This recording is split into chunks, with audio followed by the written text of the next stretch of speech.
આજનું જે આપણું આધારભૂત વચન છે યોહાનની લખેલી સુવાર્તા 3 અધ્યાય અને 16મું વચન. યોહાનની લખેલી સુવાર્તા 3 અધ્યાય અને 16મું વચન જ્યારે હું બોલું છું ત્યારે તમારા મનમાં એ તરત વચન આવી જાય છે, કેમ કે બાળપણથી, બાલ્ય અવસ્થાથી તમે આ વચન બોલતા આવ્યા છો, સાંભળતા આવ્યા છો. સન્ડે સ્કૂલથી આપણે આ વચનને મુખપાઠ કરેલો છે. યોહાન 3:16 પહેલા આપણે વાંચીએ, કેમ કે દેવે જગત પર એટલી પ્રીતિ કરી કે તેણે પોતાનો એકાકી જ જન દીકરો આપ્યો, એ સારું કે જે કોઈ તેના પર વિશ્વાસ કરે તેનો નાશ ન થાય પણ તે અનંત જીવન પામે. વચનને માટે તાળી પાડીએ આપણે, પ્રભુને મહિમા. આ વચન બધાને જ, લગભગ બધાને જ આ વચન મોડે હશે, કારણ કે બાલ્ય અવસ્થાથી આ વચન આપણે મુખપાઠ કરતા આવ્યા છે, બોલતા આવ્યા છે. અને બાઇબલનું આ વચન બાઇબલનું મૂળ હાર્દ છે, સારાંશ છે. આખા બાઇબલનો જે સારાંશ છે, આખા બાઇબલનો જે સાર છે એ આ વચનની અંદર સમાયેલો છે. બાઇબલમાં 66 પુસ્તકોને જ્યારે આપણે વાંચીએ છીએ તો 66 પુસ્તકોનો જે હાર્દ છે, જે વિષય છે, જે બાબત છે, જે એનો મુખ્ય સબ્જેક્ટ છે, એ આ વચનની અંદર પૂરેપૂરું સંમેલિત છે. પૂરેપૂરો એનો સારાંશ આની અંદર આપણને જોવા મળે છે. કેમ કે દેવે જગત પર એટલી પ્રીતિ કરી કે તેણે પોતાનો એકાકી જ જન દીકરો આપ્યો, અને એ સારું કે જે કોઈ તેના પર વિશ્વાસ કરે તેનો નાશ ન થાય પણ તે અનંત જીવન પામે. આજના આ વચનના આધારે આપનો જે આપણો વિષય છે એ છે ઈશ્વરનો આગાપે પ્રેમ, ઈશ્વરનો અજાયબ પ્રેમ, ઈશ્વરનો અતુલ્ય પ્રેમ. આ પ્રકારે આપણે એને શીર્ષક લઈ શકીએ, ઈશ્વરનો આગાપે પ્રેમ, ઈશ્વરનો અતુલ્ય પ્રેમ, ઈશ્વરનો અનંત પ્રેમ, ઈશ્વરનો અજાયબ પ્રેમ.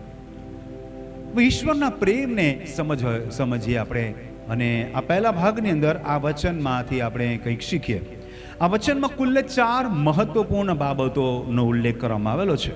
એમાંથી બે બાબતોની એક કડી બનાવીને આપણે આ સંદેશને આપણે શીખીશું.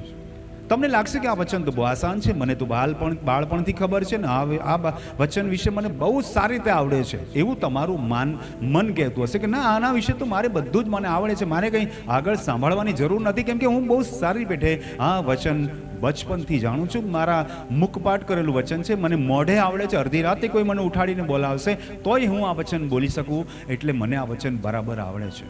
પણ જ્યારે સંદેશને સમાપ્ત કરીશું ત્યારે તમે તમારો મનનું આકલન કરજો, ત્યારે તમને ખબર પડશે કે ઘણી બધી બાબતો તમે ન હતા જાણતા, ઘણી બધી બાબતો વિશે તમે અધૂરું જાણતા હશો. તો હવે આપણે પ્રયાસ કરીએ કે આ વચનને આપણે સમજવાનો પ્રયત્ન કરીએ. 4 બાબતો એમાં મુખ્યત્વે છે, પરંતુ એમાંથી બે બાબતોને કડી બનાવીને આપણે 2 કડી વિશે જોઈશું. તો પહેલા 4 પોઈન્ટમાંનો પહેલો મુદ્દો શું બને છે? કેમ કે ઈશ્વરે જગત પર એટલો પ્રેમ યા પ્રીતિ કરી. આ પહેલો મુદ્દો છે. બીજો મુદ્દો છે કે તેણે પોતાનો એકાકી જનિત દીકરો આપ્યો. આ બીજો મુદ્દો છે. ત્રીજો મુદ્દો છે એ સારું કે જે કોઈ તેના પર વિશ્વાસ કરે. આ ત્રીજો મુદ્દો છે. ચોથો મુદ્દો કહે છે તેનો નાશ ન થાય પણ તે અનંત જીવન પામે. તાળી પાડી આપણે હાલેલુયા. આમ તો મૂળભૂત રીતે 4 મહત્વના મુદ્દાઓ આમાંથી આપણને મળે છે. 4 બાબતો આપણે શીખીએ છીએ, પણ 2 બાબતોને આપણે જોડતી કડી બનાવીશું અને 2 મુદ્દામાં આપણે આ સંદેશને સમજવાનો પ્રયત્ન કરીશું. પહેલો જે મુદ્દો જે 2 બને છે ને આપણે એક કડીમાં લઈ લઈએ, પણ એ તો સમજવા માટે તો આપણે છૂટું લઈશું, પણ મુદ્દો આપણે એક બનાવીએ. કેમ કે એ જે પહેલા જે 2 ભાગ છે ઈશ્વરને દર્શાવે, ઈશ્વરના આગાપે પ્રેમને દર્શાવે છે. પહેલા જે 2 મુદ્દા છે ને એ ઈશ્વરના અનંત પ્રેમને દર્શાવે છે, ઈશ્વરના અતુલ્ય પ્રેમને દર્શાવે છે. અને પછીનો ત્રીજો અને ચોથો જે મુદ્દો છે એ સારું કે જે કોઈ તેના પર વિશ્વાસ કરે તેનો નાશ ન થાય પણ તે અનંત જીવન પામે. આ જે પછીના 2 મુદ્દા છે ને આપણે એક કડીમાં જોઈએ, એ તમારા અને મારા જીવનને દર્શાવે છે.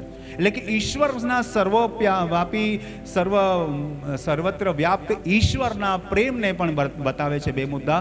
તો પછી મારા અને તમારા વ્યક્તિગત જીવન અથવા વિશ્વાસને પણ બતાવે છે.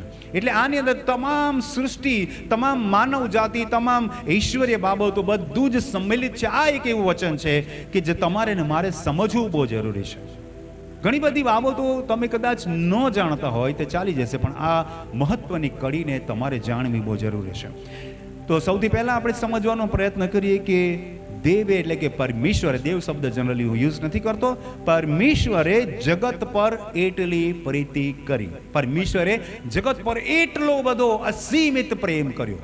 શું તમે આ વાતને માનો છો કે ઈશ્વર જગતને પ્રેમ કરે છે? હા યા ના?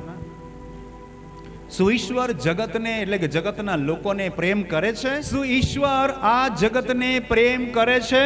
તો તમારો પહેલો જવાબ છે, જાણી જોઈને પહેલો શબ્દ વાપરું છું, કે તમે કહેશો હા, ઈશ્વર જગતને પ્રેમ કરે છે. પણ આપણે બાઇબલના પૃથ્થકરણને તપાસતા જઈશું, વચનોને તપાસ કરતા જઈશું, ત્યારે તમારો જવાબ ધીરે ધીરે બદલાતો જશે અને તમે કહેશો ના, ઈશ્વર જગતને પ્રેમ નથી કરતો, નહીં કરી શકે. એ પણ તમારો જવાબ આવશે.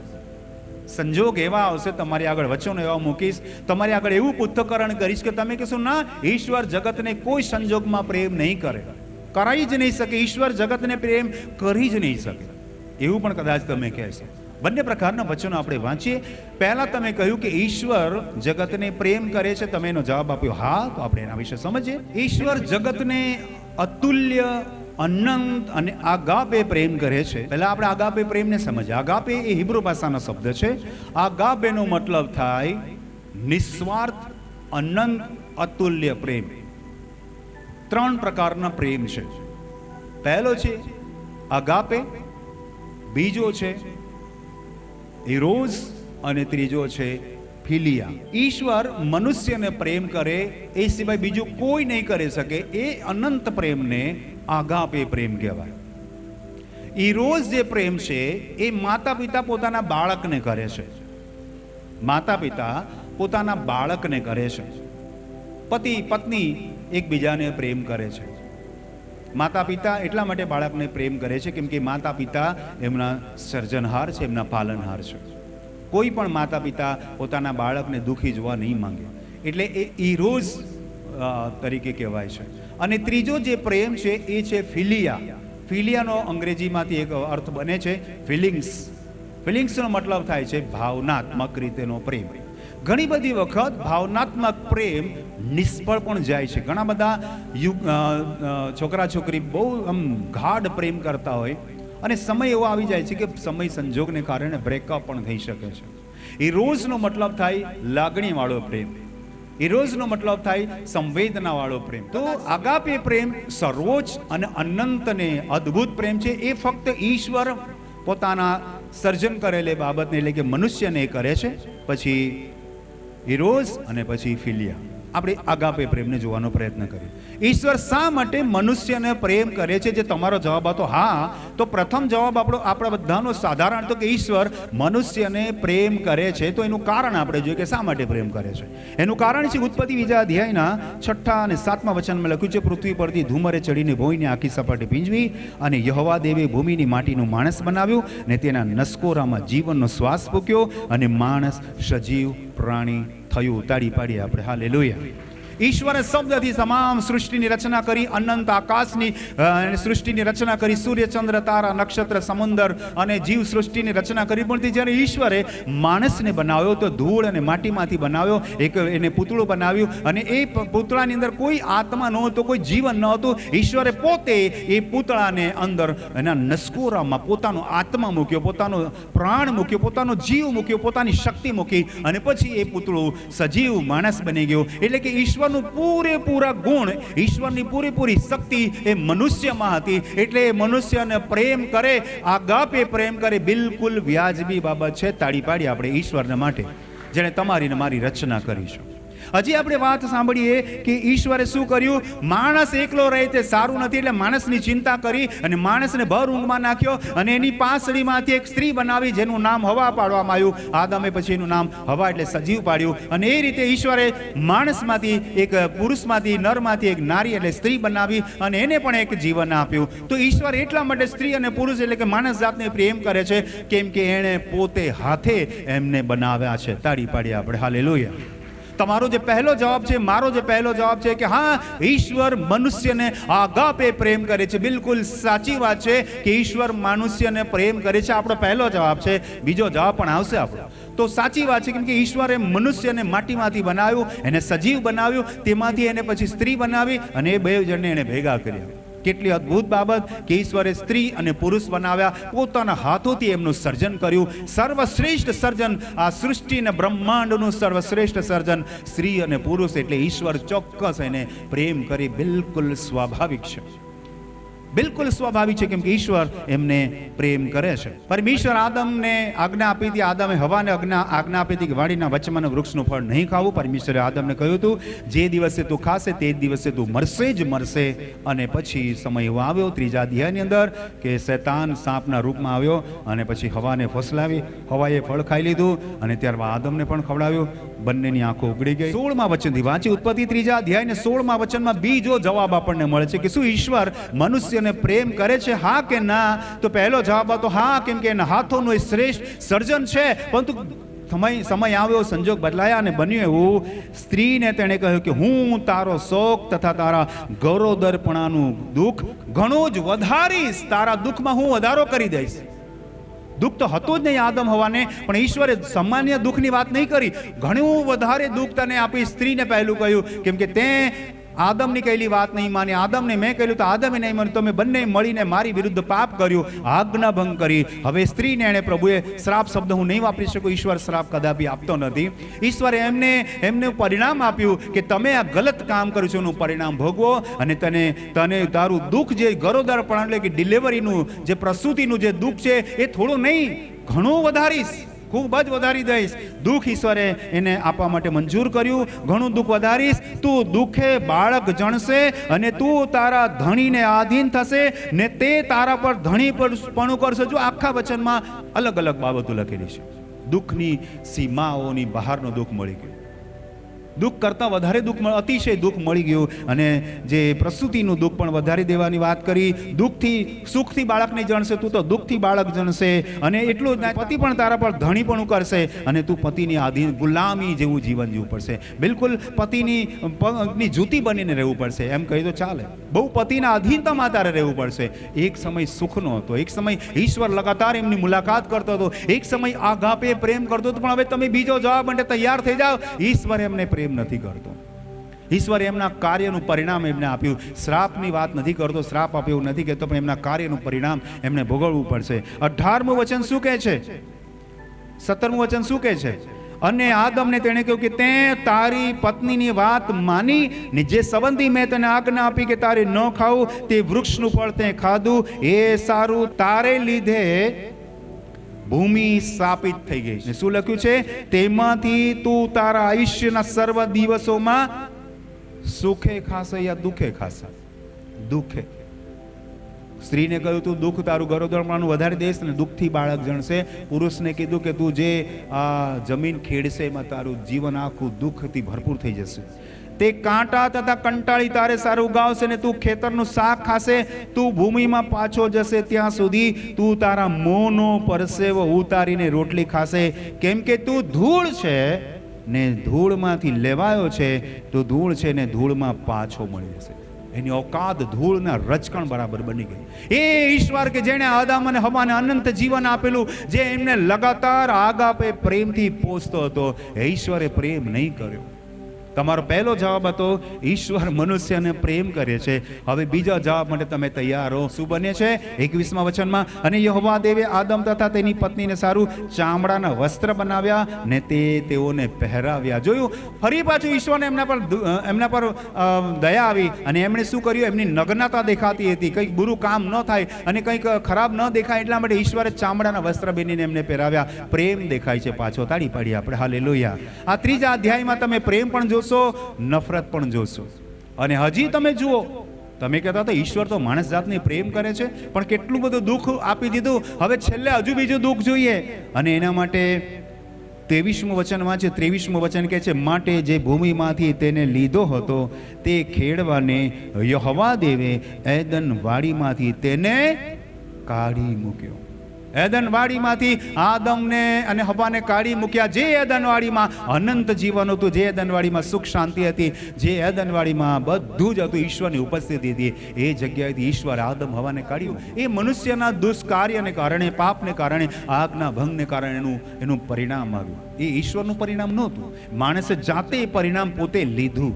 ઈશ્વર તો તમને હજી પ્રેમ કરે છે, એટલે તો એણે આદમ હવાને ચામડાના વસ્ત્ર બનાવીને પહેરાવ્યા. અરે એટલું જ નહીં, પછી તો આગળ વધીએ, આપણે 6થો અધ્યાય કાઢીએ.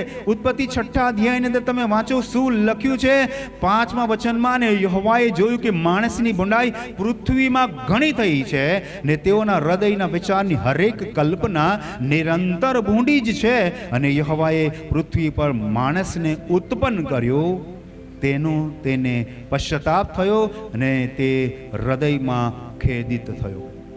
જોયું, હજી ઈશ્વરને બહુ દુઃખ થયું. જે ઈશ્વર માણસ જાતને પ્રેમ કરતો હતો, હવે માણસ જાતના સંહારની વાત કરે છે. અને આપણે જાણીએ છીએ કે નૂહના સમયમાં જળ પ્રલય આવ્યો, સમગ્ર સૃષ્ટિનો વિનાશ પરમેશ્વર ચાહે છે. આવો વિનાશ અને ઈશ્વરે કદાપી કર્યો નથી. એવા વિનાશ કરવા માટે ઈશ્વર તૈયાર થયા. તો તમે તો કહ્યું હતું કે ઈશ્વર તો પ્રેમ કરે છે, અને બીજો જવાબ તમારે કે ના, ઈશ્વર પ્રેમ નથી કરતો, જળ પ્રલય દ્વારા સૃષ્ટિનું વિસર્જન કરવા માંગે છે, સૃષ્ટિને ખતમ કરવા માંગે છે. આવો કેવો ઈશ્વર?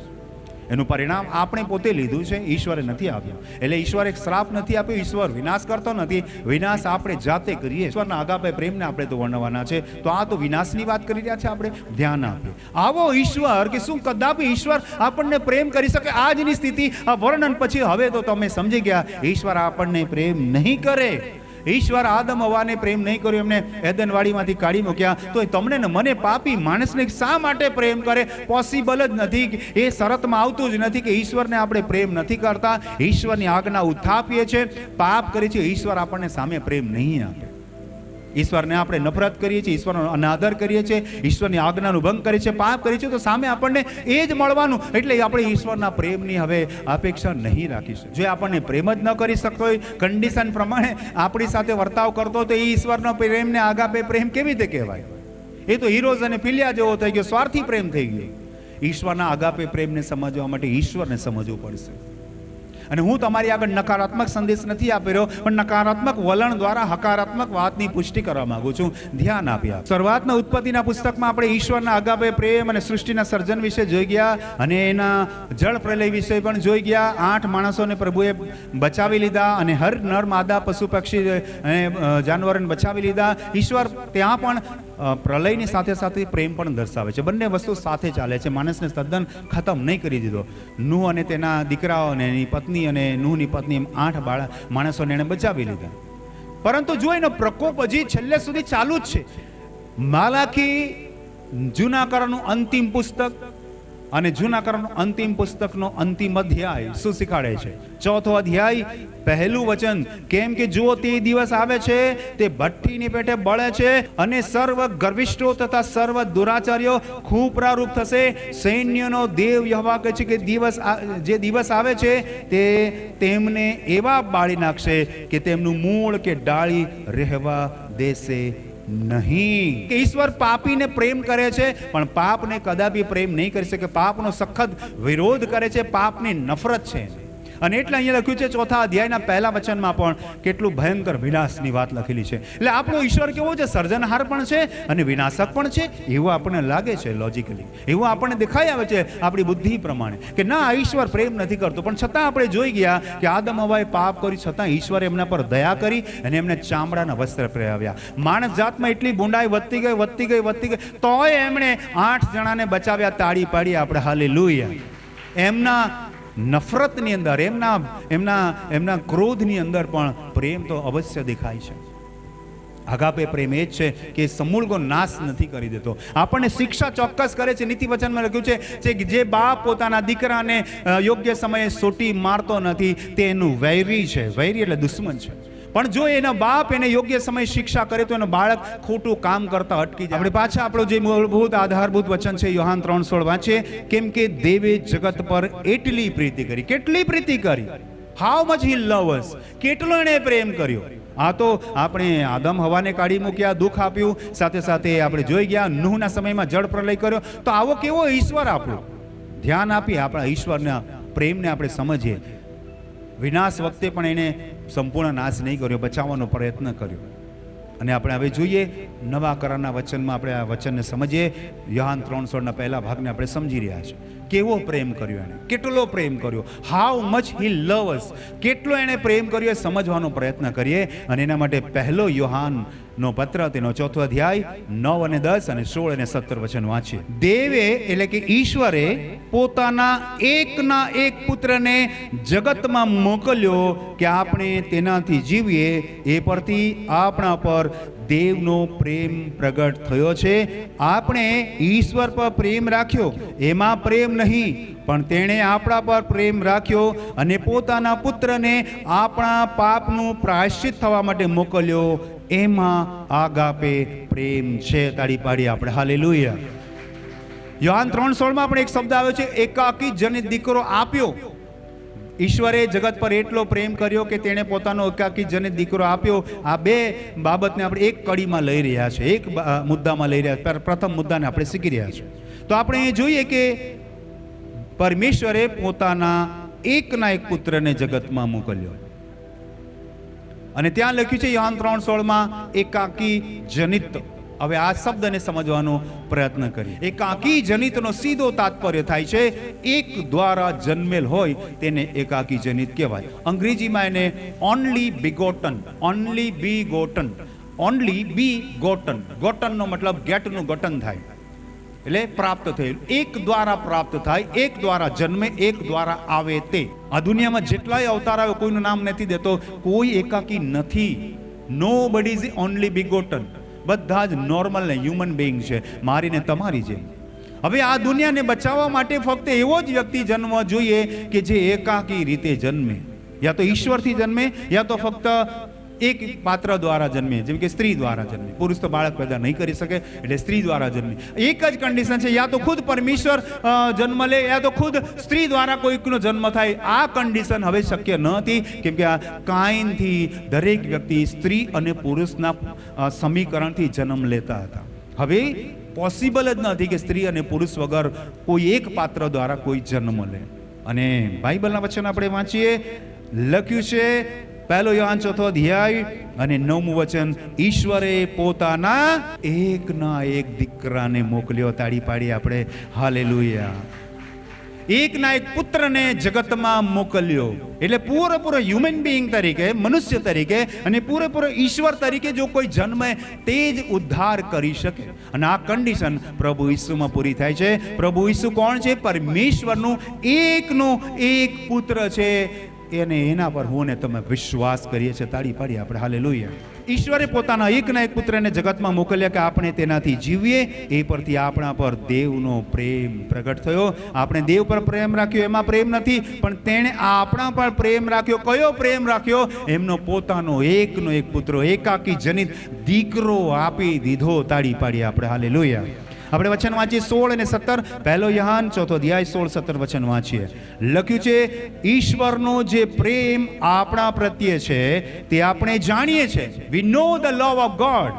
આપણે જાણીએ છીએ અને આપણે તે પર વિશ્વાસ કર્યો છે. ઈશ્વર પ્રેમ છે. બધા બોલો, ઈશ્વર પ્રેમ છે. જોરથી બોલો બધા, ઈશ્વર પ્રેમ છે. તાળી પાડી આપણે, ઈશ્વર પ્રેમ છે.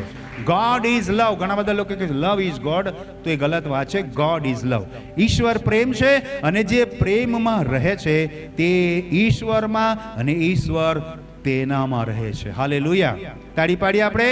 અને 17મું વચન વાંચીએ, એથી આપણામાં પ્રેમ સંપૂર્ણ થયો છે કે ન્યાયકાળે આપણને હિંમત રહે, કેમ કે જેવો તે છે તેવા આપણે આ જગતમાં છીએ. જેવો તે છે તેવા આપણે છે. જે એકાકી છે તે અનંત છે. આપણે એકાકી નથી, પણ જો આપણે એકાકી જનિત દીકરા પર વિશ્વાસ કરીએ તો આપણને પણ અનંત જીવન છે. એ વ્યાખ્યામાં આપણે ફીટ બસી જઈએ. તાળી પાડીએ આપણે હાલેલુયા. ઈબ્રીઓને પત્ર તેનો 9મો અધ્યાય 10 થી 14 વચન વાંચું છું, ધ્યાનથી સાંભળો. તેઓ ખોરાક, પેયારપણો તથા વિવિધ પ્રકારના સ્નાન સાથે કેવળ શારીરિક વિધિઓ હતા. તેઓ સુધારાનો સમય આવતા સુધી જ ચલાવવાને ઠરાવેલા હતા. ખોરાક, આ ખાવું, આ નહીં ખાવું. કોઈ ધર્મવાળા કે આ ખાવાનું, કોઈ ધર્મવાળા કે આ નહીં ખાવાનું. પહેલું તો ખોરાક. બીજું છે તૈયારપણ, એટલે કે અર્પણોમાં આપણે તેલ રેડે, કોઈ કે ભાઈ આ તેલ રેડવાનું, કોઈ કે દૂધ રેડે, કોઈ કે આ રેડે. ખોરાક, તૈયારપણો તથા વિવિધ પ્રકારના સ્નાન સાથે કેવળ શારીરિક વિધિઓ હતા. તો આ બધી જ વસ્તુ જેમ કે ખોરાક, તૈયારપણો, વિવિધ પ્રકારના સ્નાન ફક્ત કેવળ શારીરિક વિધિઓ હતા લખ્યું છે નહીં. હવે એની જરૂર નથી, ત્યારે જરૂર હતી, ત્યારે માણસની ક્ષમતા જ એટલી હતી, એટલે એમને સમજાવવા માટે બરાબર હતું. તેઓ સુધારાનો સમય આવતા સુધી જ ચલાવવાને ઠરાવેલા સુધારો થાય માણસમાં એ સમજાવવા પૂરતું જ હતું. હવે નથી એની જરૂર. હવે આપણને એકાકી જનિત દીકરાની જરૂર છે. તાળી પાડીએ આપણે હાલેલુયા. કાઈનથી લઈને યોહાન સુધી કોઈ એકાકી જનિત નહીં. તો આદમ હવાને આપણે છોડી દઈએ તો કાઈનથી લઈને યોહાન સુધી બધા જ વ્યક્તિ મનુષ્યથી પેદા થયા છે, સ્ત્રી પુરુષથી પેદા થયા છે. કોઈ હતું નહીં ઉદ્ધાર કરતા. નોબડી લાઈક ધેટ, કોઈ નહીં હતું. પછી જોઈએ પણ ખ્રિસ્ત હવે પછી થનારી સારી બાબતો સંબંધી પ્રમુખ યાજક થઈને હાથથી બનાવેલું નહીં. કોઈ મૂર્તિની હવે જરૂર નથી. એટલે પૃથ્વી પરના પદાર્થોનો, એટલે માટી ધાતુનો નહીં, એવા અધિક મહાન તથા અધિક સંપૂર્ણ મંડપમાં થઈને બકરાના તથા વાછરડાના, મરઘાના યા અન્ય કોઈ જાનવરના નહીં, પણ પોતાના જ રક્તથી માણસોને સારું સનાતન ઉદ્ધાર મેળવીને પરમ પવિત્ર સ્થાનમાં એક જ વખત ગયો હતો. તાળી પાડી આપણે હાલેલુયા. જે લોહી સનાતન છે ને, જેનું જીવન સનાતન છે ને, એ જ તમને સનાતન આપી શકે. હિબ્રોને પત્ર 10મો અધ્યાય 4થા વચનથી લઈને 12મા વચન સુધી વાંચવું પડશે ઝડપથી, કેમ કે ગોધાઓનું તથા બકરાઓનું રક્ત પાપો દૂર કરવાને સમર્થ નથી, કેમ કે એની અંદર એકાકીપણું નથી. કેમ કે ગોધા, બકરા કે મરઘા કે જે બી પશુ પક્ષી કે જે હોલા કે જે બી છે, એ બધા નર માદાથી જન્મે. એનું મૂળ કારણ તમને કહું છું, એ બધા નર માદાથી જન્મેલા છે. એટલે કે ગોધા, બકરા કે જે બી પશુ પક્ષીનું તમે અર્પણ કરશો ને, એ એકાકી નથી, એ નર માદાથી જન્મ્યો. ચાહે તે પશુ પક્ષી હોય કે માણસ કે કોઈ પણ જાનવરનું તમે અર્પણ કરો, એ એકાકી બોલો છે કે નહીં? એકાકી નથી. એટલે એનું માન્ય નહીં થાય. એ માટે જગતમાં આવતા જ તે કહે છે કે મેં તે બલિદાન તથા અર્પણની ઈચ્છા રાખી નહીં, પણ મારે સારું તે શરીર તૈયાર કર્યું છે. ધનાર્પણથી તથા પાપાર્પણથી તું કંઈ પ્રસન્ન થતો ન હતો, કેમ કે બધું જ લિમિટેડ હતું. એક પશુ પક્ષીનું બચ્ચું હોય તો પશુ પક્ષી જેટલી જ એની મર્યાદા હોય, એ અનંત નથી. કોઈ જાનવરને અર્પણ કરવામાં આવે, ઘેટા, બકરા યા કોઈ પણ, તેનું પણ એટલું જ વેલ્યુ છે. કોઈ અનંતનું અર્પણ કરવામાં આવે તો વેલ્યુબલ ગણાય. ત્યારે મેં કહ્યું, હે ઈશ્વર, જો શાસ્ત્રના પુસ્તકમાં મારા સંબંધો લખેલું છે, તારી ઈચ્છા પૂર્ણ કરવાનું હું આવ્યો. ઉપર તેણે કહ્યું, બલિદાનો, અર્પણો તથા ધનાર્પણ તથા પાપાર્થ અર્પણ જે નિયમશાસ્ત્ર પ્રમાણે આપવામાં આવે છે, તેઓની તે ઈચ્છા રાખી નહીં. તે ઈચ્છા વડે ઈસુ ખ્રિસ્તનું શરીર એક જ વાર અર્પણ થયાથી આપણને પવિત્ર કરવામાં આવ્યા છે. તાળી પાડી દઈએ આપણે હાલેલુયા. વળી દરેક યાજક નિત્ય સેવા કરતા તથા એને એ જ બલિદાનો બહુ વાર આપતા ઊભો રહે છે, પરંતુ એ બલિદાનો પાપોને દૂર કરવાને સમર્થ નથી. કોઈ પણ બલિદાન તમારા પાપનું નિવારણ નહીં કરી શકે, પણ એ તો પાપોને માટે એક બલિદાન સદાકાળને સારું કરીને દેવની જમણી તરફ બિરાજેલો છે. તાળી પાડીએ આપણે હાલેલુયા. રોમનના પત્ર 8મો અધ્યાય 32 આગળ વચન વાંચું છું, ધ્યાનથી તમે સાંભળો. જેણે પોતાના દીકરાને પાછો રાખ્યો નહીં, પણ આ પણ સર્વને માટે તેને સોંપી દીધો, તે કૃપા કરીને આપણને તેની સાથે બંધુ એટલે કે ભાઈપણાએ કેમ નહીં આપશે? દેવના પસંદ કરેલા ઉપર કોણ દોષ મૂકશે? તેઓને ન્યાય ઠરાવનાર ઈશ્વર છે. તો તેઓને દોષિત ઠરાવનાર કોણ?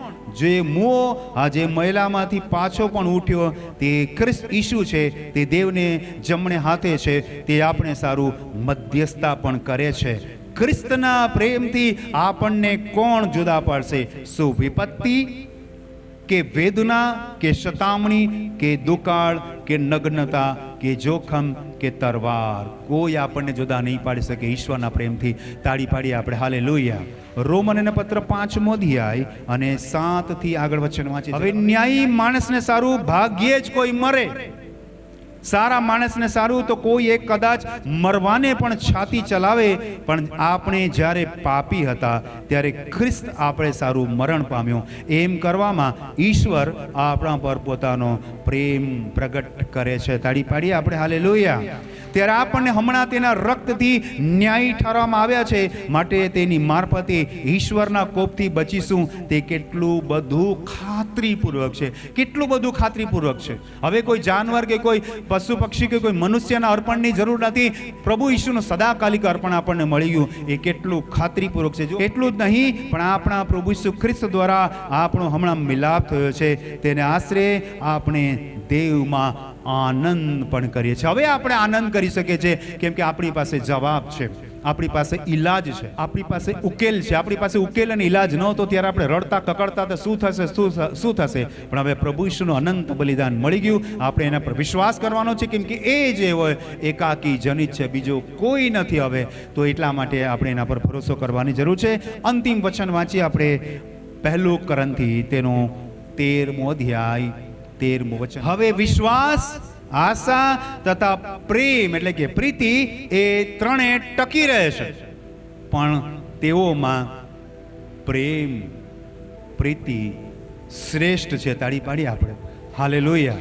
આપણે યોહાન 3:16 2 ભાગમાં વિભાજિત કરેલ છે. પહેલો ભાગ હતો ઈશ્વર તરફેણમાં. ઈશ્વર તરફે ઈશ્વરે મનુષ્યને એટલો બધો પ્રેમ કર્યો, મનુષ્ય જાતિને આ જગતને એટલો પ્રેમ કર્યો કે તેણે પોતાનો એકાકી જન દીકરો આપ્યો. પહેલો ભાગ આપણે શીખ્યા. તો હવે જોઈએ, હવે વિશ્વાસ. વિશ્વાસ કોણ કરે? હું અને તમે. વિશ્વાસ. આશા કોણ રાખી અનંત જીવનની? હું અને તમે. પણ પ્રેમ કોણ રાખે છે? અગાપે પ્રેમ ઈશ્વર. તાળી પાડી આપણે પછી રાખીએ છીએ. ઈશ્વર આપણને આગાપે પ્રેમ રાખે છે. એટલે વિશ્વાસ પણ તમારો મજબૂત છે, તમારી આશા અનંત જીવનની આશા પણ છે. પણ આ બધી જ વસ્તુમાં શ્રેષ્ઠ કોણ છે? ઈશ્વરનો અગાપે પ્રેમ. એટલે તમે એને પ્રેમ કરો છો. પ્રેમ કેમ અનંત છે? કેમ કે ઈશ્વરનો પ્રેમ છે. તમારો ને મારો તો વિશ્વાસ અને આશા છે. આજે વિશ્વાસ કરો, કાલે કદાચ નહીં પણ કરો. આજે કદાચ તમે આશા રાખો ને કાલે પાછા વંઠી પણ જાઓ. પણ ઈશ્વરે તમને અનંત પ્રેમ કરેલો છે. ઈશ્વરે તમને આગાપે પ્રેમ કરેલો છે. ઈશ્વરે તમને અતુલ્ય પ્રેમ કરેલો છે. ઈશ્વરે તમને અજાયબ પ્રેમ કરેલો છે. એ શ્રેષ્ઠ છે. આજનું શીર્ષક હતું આગાપે પ્રેમ. પ્રેમ કેવો છે? બધામાં શ્રેષ્ઠ છે. તમે ને હું પાપી છે, છતાં ઈશ્વર તમને ને મને પ્રેમ કરે છે. અને મેં તમે પાપ નહીં કર્યું હોત ને તો પ્રભુ ઈસુ પર વિશ્વાસ કરવાની જરૂર જ નહીં હતી. પ્રભુ ઈસુ પર આશા રાખવાની જરૂર જ નહીં હતી. ચાલતે, કઈ વાંધો નહીં. પાપી ન હોત તોય ઈશ્વર આપણને પાપી ન હોતા, તોય આપણને ઈશ્વર એટલે કે આદમ હવાને પ્રેમ કરતા હતા. અને પાપી બન્યા પછી પણ પ્રેમ કરતા હતા, કેમ કે એમણે ચામડાના વસ્ત્ર પહેરાવેલા. પાપી હતા. નૂહના જમાનામાં એટલું બધું પાપ વધી ગયું, તોય તેમણે 8 લોકોને પ્રેમ કર્યો, બચાવી રાખ્યા. શું ઈશ્વર આપણને પ્રેમ કરે છે? તો તમારે જવાબ આપવાનું હા નહીં. ક્યારના હા બોલેલા. હવે તમારે બોલવાનું હા, હા, ઈશ્વર આપણને આગાપે પ્રેમ કરે છે. જોરથી બધા બોલો, હા, ઈશ્વર આપણને આગાપે પ્રેમ કરે છે. પ્રભુને મહિમા આપે. તાળી પાડીએ આપણે હાલેલુયા.